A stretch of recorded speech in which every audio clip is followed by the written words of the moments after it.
Beating Minecraft is basically a war between the player and the Ender Dragon, your ultimate enemy. And The Art of War is a 2,500-year-old book by Chinese strategist Sun Tzu, regarded as the greatest authority on warfare by historical figures, Technoblade, and the soldier from TF2. Today I went through the pain of reading the entire 6th century book, finding out that we can use gems of intellect from it to completely change the way you would beat Minecraft. Sun Tzu says that warfare must be quick and not prolonged, so I gave myself a time limit of 10 Minecraft days to beat the dragon and various mobs that came before it. And instinctively I went to collect wood first, but then remembered that the very first course of action in any war is not destroying the environment, but, you guessed it, to assemble an army. The Art of War states that the larger army always beats the smaller one. Alright audience, what should you choose your army to be composed of then? A. Strong players, B. Friendly mobs, or C. Zombies? Right, strong players of course. But sadly I have no friends, so I chose the second best option. Thus I present to you the Super Wolves and Awesome Guys, or the Swag Battalion. My army, composed of 30 highly trained loyal wolves split into 3 regiments of 10 wolves each to help us achieve victory. Each group of wolves had a different purpose. Squad Alpha was focused on attacking and mob killing, led by Captain Crunch with over 20 years of military experience, while Bravo Squad, in charge of acquiring food and foraging, was taken charge of by Major Woofs, who was recently promoted to the position after his predecessor tragically died in lava. The last and final regiment was Squad Delta, a reserve force used as reinforcement troops. They had no leader per se, but Roger, a cadet, was considered their de facto in charge. Together, these 3 wolf regiments would aid me in my ultimate quest to destroy the dragon and everything that came before it. To begin, Commander Zhu said that one must never fight far away from home, so it was decided we didn't need a solid base and would make the safe houses as we progress, starting with the overworld. So I rounded up Major Woofs and his Bravo Squad to collect wood and food. I was almost about to enter a cave when I remembered that Master Zhu says confined spaces like deep caves and hollows must be avoided at all costs. How stupid of me to even think about it. So we couldn't go mining for iron. However, Woofs, Bravo, and I came across a village while searching for food, but since it was nighttime, we returned the next day with the entire Swag Battalion to raid the village. Because let me be clear, villagers were our enemies. Trust me, no good person would charge 36 bloody emeralds for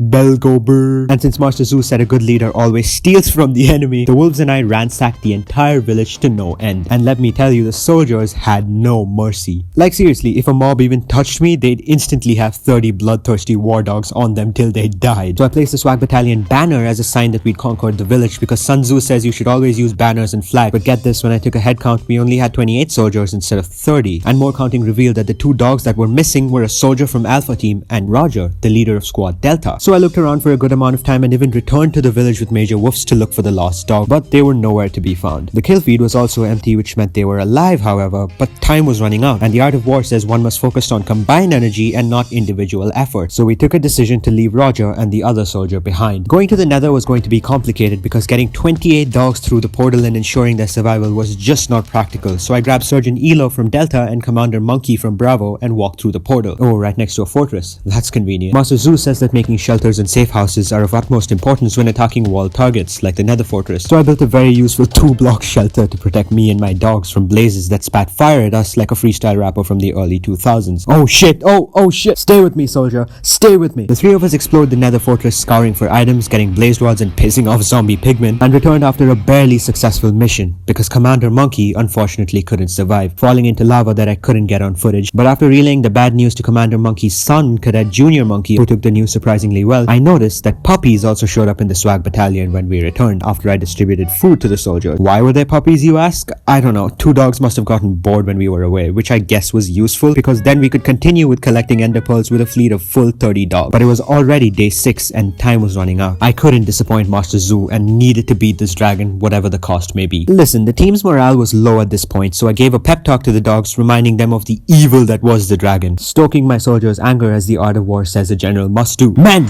we fight today and forever for honor and glory. I am so lonely. We needed to get ender pearls, so I summoned the entire battalion and found our first target. We proceeded to attack. Get him, boys! Get him! Get him! Yes! Oh! I fell into a hole, but that wasn't even the worst of it because when I went back to get my stuff, I forgot my battalion was still following me and this happened. No! Don't jump off! Don't jump off!